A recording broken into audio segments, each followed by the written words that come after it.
Welcome back, subscribers. Here we are once again with the A-level economic specification for OCR, and today we are tackling this particular section of the spec, which is explain with the aid of a diagram the different values of PED, price elasticity of demand. So this is a follow-on obviously from previous videos in the series where we have been looking at this whole notion of price elasticity. Okay, so let's get straight to it. I've got my diagram here ready to go, and let's just briefly talk about price elasticity of demand. You'll all be familiar by now, I hope, with the equation. Percentage change in quantity demanded divided by the percentage change in price. And of course, for most goods, most normal goods, we stick a minus sign in front of that equation because of the inverse relationship between price and quantity demanded.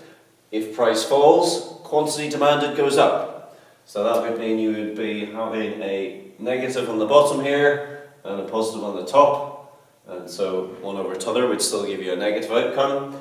Or if price goes up, quantity demanded will fall. So you'd have a positive on the bottom, negative on the top. And again, both of those will yield you a negative value. So if you are not aware, that is the reason why we have the minus sign in front.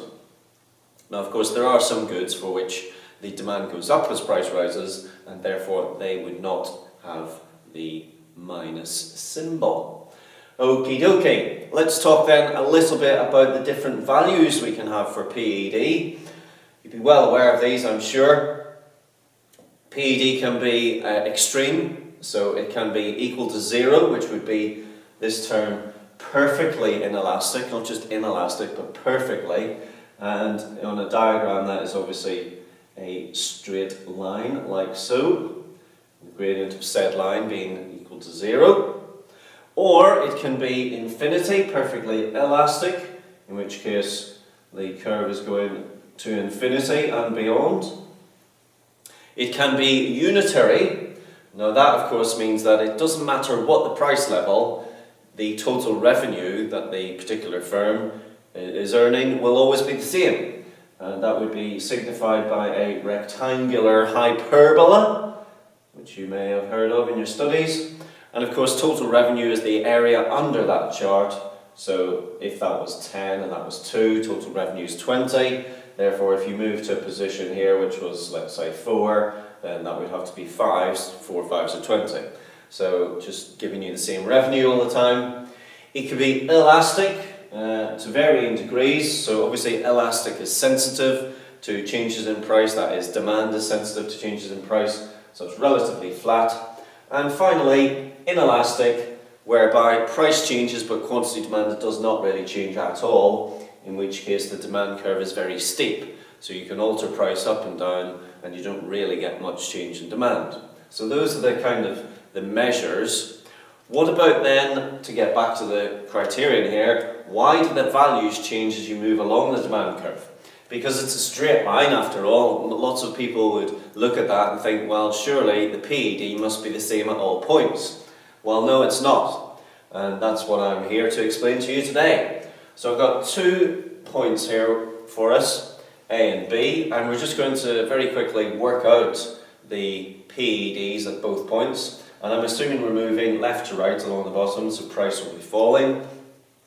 So here's our equation, and so we can just use that and plug the values in. Price is going from 20 to 19, so the percentage change there, we're going downwards, that's from 20 to 19, so that's 1 over 20, so that's 5% going on the bottom line. And we're going 4 to 5, so that's 1 over 4, quarter, 25% on the top line, 25. And so the PED at that point is obviously 25 over 5, which is minus, remember to minus, stick a minus sign in afterwards. So the PED here is minus 5. Now in terms of our values, we can see that that is very elastic. What then happens at point B? So same process, we're going from 5 to 4, 1 over 5, 20% now in the bottom line. So 20 here. And we're going 20 to 21, so that's 1 over 20, so that's 5. Okay, so now we've got 5 over 20, as you can see, so that is 1 over 4, so that's, it's 0.25 in terms of our PED value. So it's again a minus 0.25. Okay, so we can clearly see, ladies and gentlemen, a couple of things. Number one is, clearly PED changes as we move along the curve. Point number two, minus 5 is very, very elastic.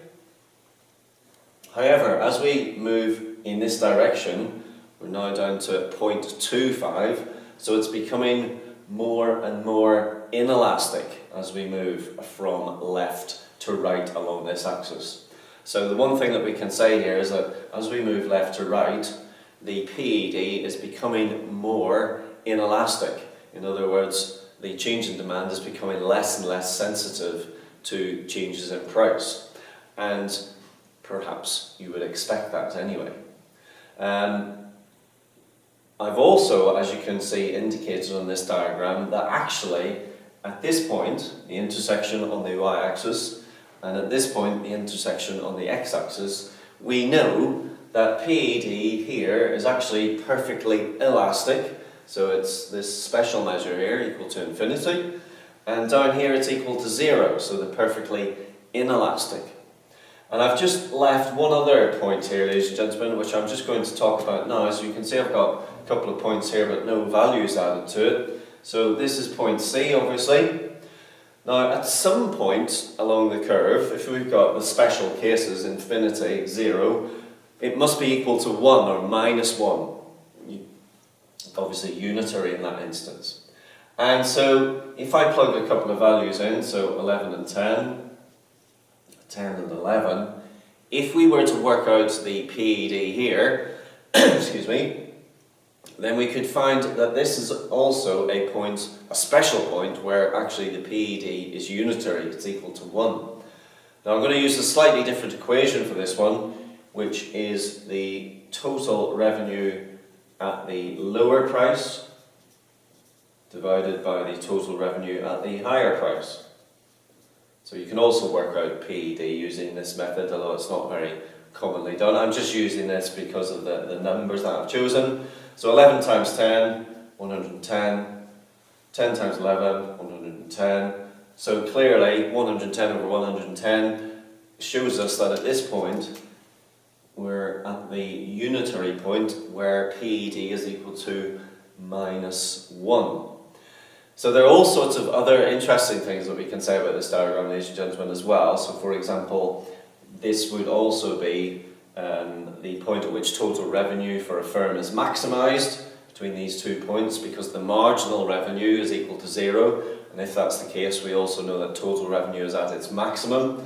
Now that's to do with the shape of the total revenue curve, which I shall very quickly draw for you. So it goes like this, and obviously if you've 2 points here on the flat part at the top where the total revenue is 110, but you're going from 10 to 11, then total revenue, you're at the maximum point before it starts to drop off on the other side.